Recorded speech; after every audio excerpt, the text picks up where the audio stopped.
बांग्लादेश में हिंदुओं के खिलाफ लगातार हिंसा बढ़ रहा है। साथ ही अल्पसंख्यक हिंदुओं पर अत्याचार के बढ़ते मामले के बीच एक विवादित ऐसी घटना घटी है जिसे सुनकर आप हैरान हो जाएंगे।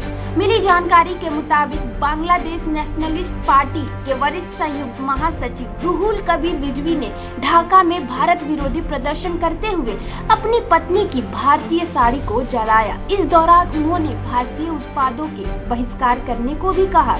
यह घटना के बाद सभी लोग दंग रह गए हैं। बता दें कि रिजवी ने यह विरोध त्रिपुरा में बांग्लादेश के उच्चायोग में कथित तोड़फोड़ और बांग्लादेशी झंडे के अपमान के खिलाफ किया है।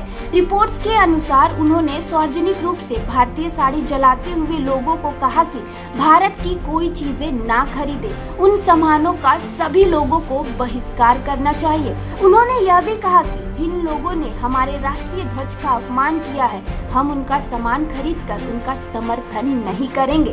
हमारी माताएं बहनें अब भारतीय साड़ी नहीं पहनेंगी। प्रदर्शन के दौरान रिजवी ने यह भी कहा कि बांग्लादेश भारतीय साबुन और टूथपेस्ट जैसी चीजों का उपयोग नहीं करेगा। उन्होंने यह भी कहा कि हम भारत की किसी भी चीज का प्रयोग करने से बचेंगे।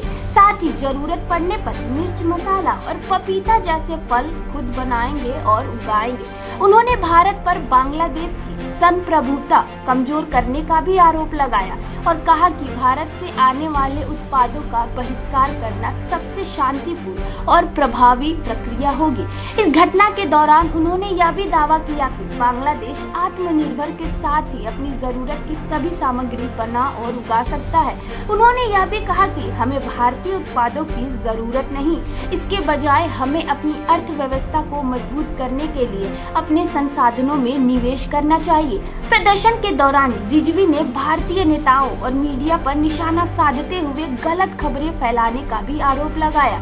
उन्होंने कहा कि इससे दोनों देशों के रिश्ते नकारात्मक प्रभाव पड़ रहा है। साथ ही उन्होंने बांग्लादेश की संप्रभुता की सम्मान की बात करते हुए कहा कि बांग्लादेश किसी भी प्रकार के गलत आचरण को सहन नहीं करेगा। बता दें कि त्रिपुरा के अगरतला में स्थित बांग्लादेश सहायक उच्चायोग के कुछ अज्ञात लोगों द्वारा कथित तौर पर तोड़फोड़ की घटना सामने आई थी। भारतीय विदेश मंत्रालय ने इस घटना की निंदा की, साथ ही संबंधित पुलिस कर्मियों पर भी कार्रवाई का आदेश दिया।